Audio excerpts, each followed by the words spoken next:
Buenos días, el día de hoy les hablaré sobre la figura humana a través del tiempo. Introducción. Desde un principio, la figura humana ha sido un medio de representación y por eso ha ido evolucionando a lo largo de la historia. Empezamos en la prehistoria con el arte rupestre, cuando los hombres utilizaban sus manos y pintaban en cavernas, cuevas, con sangre de animales y de frutas, escenas de su vida cotidiana, ya sea cacería, la danza, lucha, agricultura y cosas por el estilo. Luego pasamos a Mesopotamia, 500.000 años antes de Cristo. Se decía que en la antigua Mesopotamia las figuras se representaban de forma frontal y que no tenían sensación de movimiento. Existían dos tipos. Primer tipo, las que eran en forma de escultura, solían ser masculinas y representaban reyes, altos funcionarios, dioses, siempre estaban de pie o sentados, en forma frontal. No tenía una sensación como de movimiento. Tenían grandes ojos. En cambio, en la escultura por relieve se solía hacer sobre piedra y narraba acontecimientos de la vida política o religiosa. En Egipto, 2350 años antes de Cristo. En el arte egipcio la figura humana tenía unas estrictas reglas para dibujarse, donde se tenía la mano y el brazo como módulo para las demás medidas. Los egipcios aplicaban la ley de la frontalidad, es decir, que la cabeza y brazos y piernas eran el perfil. Los ojos, hombros, vientre y pies eran de frente. La figura debía tener todas las partes a la vista, debía ser completa, ya que ellos pensaban que al representarla adquiría un carácter mágico y simbólico. En Grecia, 500 y 100 años antes de Cristo, los griegos pintaban figuras imperfectas, pero aún así mostraban la expresión y la vida, la figura humana. Ellos la pintaban sobre sus utensilios básicos. Se caracterizaba por ser una pintura simple y estilizada, en cambio las esculturas sumamente detalladas, logrando alcanzar la perfección del ser humano. En el arte fue mayoritariamente esculturas las pinturas.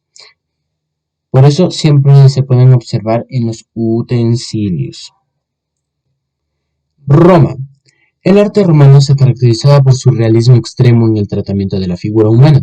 En esa época la figura humana pasa a segundo plano. El valor estaba en la representación y no en la estética. La figura humana iba tomando mayor importancia. Las mujeres eran pintadas bellamente con ropaje elegante al cuerpo. En el periodo paleocristiano. En la época paleocristiana, la figura pasó a un segundo término y ya no se enfocaban tanto en detalles. En la pintura como en la escultura, la valoración de los primitivos cristianos se dirigía al significado de las representaciones, más allá que la estética. La figura humana en el arte gótico. En el estilo gótico, la figura humana iba tomando mayor importancia. Y a la pintura, a la escultura, se le hacía con mucha más elegancia y flexibilidad, usando técnicas un poco más avanzadas. Las mujeres eran pintadas con vestidos en pliegues y pegados al cuerpo, y los hombres eran pintados delgados, de rasgos marcados y vestidos de colores. En el periodo bizantino, la figura humana fue fuertemente vedada, debido a que parte de la Iglesia de Oriente se opuso a cualquier representación de escenas o personajes sagrados. Sin embargo, las imágenes religiosas solo se aceptaban si la figura humana no se representaba como una presencia física tangible. Eso solo ocurría con las pinturas religiosas. Renacimiento, 1400 después de Cristo. En el Renacimiento, la belleza es la armonía de partes, pero también es brillo. Se gozaba de la objetividad y de la naturaleza espiritual. Esto quiere decir que la hermosura de los cuerpos dependía de la imagen espiritual que transparenta. La apariencia de los mismos se procura en destacar la expresión facial, en algunas veces revelaba los grandes conflictos del alma. La figura fue pintada o esculpida con tanta perfección que difícilmente se puede ver un desperfecto. En el barroco, 1600 después de Cristo, dentro de la figura humana el artista muestra un gran sentido de movimiento, energía y tensión. una intensa espiritualidad. Se mostraba con frecuencia las escenas de éxtasis, martirios y apariciones milagrosas. En cambio, en el rococó era un poco más diferente al barroco, ya que en este, después de ver las figuras con demasiada pasión y éxtasis, ahora la figura humana, para ser más templada, se ve las sonrisas en los rostros, el uso de colores claros, y además los personajes son representados con una elegancia, con gran elegancia.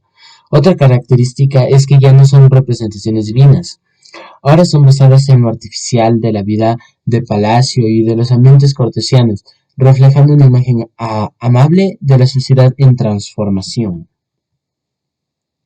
Romanticismo. Surge en Francia a principios del siglo XIX. En el romanticismo, el artista crea su obra a partir de sus emociones, sentimientos e ideas íntimas. Existe una libertad de expresión que era muy importante, lo que el artista y quería expresar no como hacía la obra, la figura en el estilo del romanticismo. En el estilo del romanticismo también la figura contenía líneas suaves y onduladas, haciendo así la pintura un poco más de sentimiento, el color era tenue y matizado, la composición es más dinámica. Lo que trataba de suceder aquí en el romanticismo es que quería el artista o el pintor pues transmitir los sentimientos de la pintura en sí. Y gracias por su atención.